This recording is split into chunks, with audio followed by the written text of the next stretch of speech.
પોરબંદરના દરિયામાં 2 દિવસ સુધી ઓપરેશન સાગર સુરક્ષા કવચ અંતર્ગત પોલીસ સહિત સુરક્ષા એજન્સીઓ દ્વારા સઘન તપાસ હાથ ધરવામાં આવી હતી અને તેની સાથે સાથે 4 જગ્યાએ મોકડ્રીલના પણ આયોજન કરવામાં આવ્યા હતા।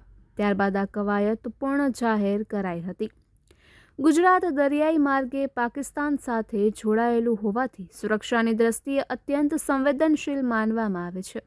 ખાસ કરીને પોરબંદર જિલ્લાનો દરિયાઈ વિસ્તાર વ્યૂહાત્મક મહત્વ ધરાવતો હોવાથી અહીં કોઈપણ પ્રકારની આતંકી ઘૂસપેઠ કે હુમલો ન થાય તે માટે રાજ્ય અને કેન્દ્ર સરકાર દ્વારા સમયાંતરે વિવિધ સુરક્ષા પગલાં લેવામાં આવે છે।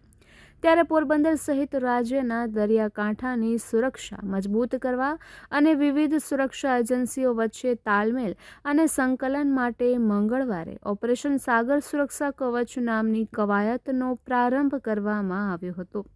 બુધવારે સાંજે આ કવાયતનું સમાપન થયું છે। કવાયત દરમિયાન જિલ્લા પોલીસ વડા ભગીરથસિંહ જાડેજા સહિત પોલીસના ઉચ્ચ અધિકારીઓએ પણ વિવિધ સંવેદનશીલ પોઈન્ટની મુલાકાત લઈ થઈ રહેલ કામગીરીનું નિરીક્ષણ કર્યું હતું। 2 દિવસમાં દરિયામાં 4 સ્થળોએ આતંકી હુમલાની મોકડ્રીલ યોજાઈ। 2 દિવસ દરમિયાન 4 જેટલી બોટને ઝડપી રેડ ફોર્સના હુમલાને નિષ્ફળ બનાવવામાં આવ્યા હતા।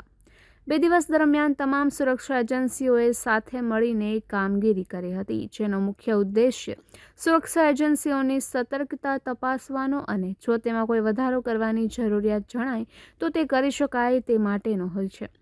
આ 2 દિવસ દરમિયાન દરિયાઈ વિસ્તારમાં સઘન ચેકિંગ હાથ ધરવામાં આવ્યું હતું તેમજ અલગ અલગ ચેકપોસ્ટ અને લેન્ડિંગ પોઈન્ટ પર પોલીસ બંદોબસ્ત ડિપ્લોય કરવામાં આવ્યો હતો તેમજ કોસ્ટલ હાઈવે પર પણ સુરક્ષામાં વધારો કરવામાં આવ્યો હતો।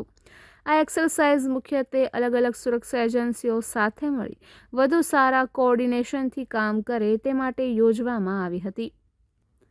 દરિયાઈ સુરક્ષા વધુ મજબૂત બને અને કોઈપણ પ્રકારની ઘૂસપેઠ કે આતંકી હુમલો તાત્કાલિક રોકી શકાય તે માટે વર્ષમાં 2 વખત ઓપરેશન સાગર સુરક્ષા કવચનું આયોજન કરવામાં આવે છે। આ એક્સરસાઇઝમાં કોસ્ટલ સિક્યોરિટીની તમામ એજન્સીઓ સાથે મળી સંકલિત રીતે કામગીરી કરવામાં આવે છે। આ એક્સરસાઇઝ અંતર્ગત દરિયાઈ લેન્ડિંગ પોઈન્ટ, સંવેદનશીલ કિનારા વિસ્તાર, બોટ જેટી તેમજ વિવિધ ચેકપોસ્ટ પર પોલીસ અને સુરક્ષા એજન્સીઓનો મજબૂત બંદોબસ્ત ગોઠવવામાં આવ્યો હતો। સાથે જ કોસ્ટલ હાઈવે પર પણ સઘન ચેકિંગ હાથ ધરવામાં આવ્યું હતું, જેથી જમીન માર્ગે કોઈ શંકાસ્પદ હલચલ ન થાય। આ એક્સરસાઇઝના સફળ આયોજનથી સુરક્ષા એજન્સીઓ વચ્ચે વધુ સારા કોઓર્ડિનેશનનો સંદેશ ગયો છે। સાથે જ સામાન્ય નાગરિકોમાં પણ સુરક્ષાનો ભાવ મજબૂત થયો છે। નિપુલ પોપટ, પોરબંદર ટાઈમ્સ। આપણે સૌ જાણીએ છીએ કે ગુજરાત રાજ્ય છે આપણું એ કોસ્ટલ સ્ટેટ છે। પાકિસ્તાન સાથે આપણે જમીન અને દરિયાઈ બંને સરહદે જોડાયેલા છીએ, ત્યારે કોસ્ટલ સિક્યુરિટી આપણા માટે ખૂબ મહત્ત્વનો વિષય છે અને એના ભાગરૂપે જ દર વર્ષે રાજ્ય સરકાર દ્વારા કોસ્ટલ સિક્યુરિટી સાથે સંકળાયેલી તમામ એજન્સીઓની એલર્ટનેસ ચેક કરવા માટે અને વધુ સારા કોઓર્ડિનેશન સાથે તમામ એજન્સીઓ કામ કરી શકે એ માટે સાગર કવચ એક્સરસાઇઝનું આયોજન કરવામાં આવે છે। આપણા જિલ્લાની અંદર પણ તારીખ 6 અને 7 એમ 2 દિવસ માટે આ સાગર કવચ ડ્રીલનું આયોજન કરેલું છે, જેમાં સાગર સુરક્ષા કોસ્ટલ સિક્યુરિટી સાથે સંકળાયેલી તમામ એજન્સીઓ જેવી કે Indian Navy, coastguard, marine commando, સ્થાનિક પોલીસ, ફિશરીઝ ડિપાર્ટમેન્ટ આવા તમામ વિભાગો સાથે મળી અને આ એક્સરસાઇઝની અંદર ભાગ લેતા હોય છે।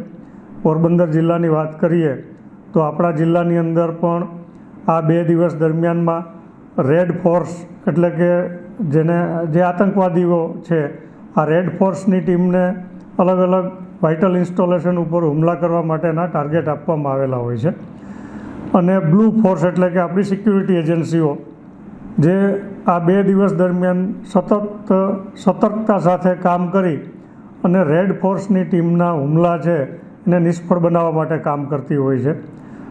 આ 2 દિવસ દરમિયાનમાં જ વાત કરીએ તો આપણા જિલ્લાની બ્લુ ફોર્સ દ્વારા 4 જેટલી રેડ ફોર્સની બોટને પકડી પાડી અને એમના હુમલાઓ છે નિષ્ફળ બનાવેલા છે।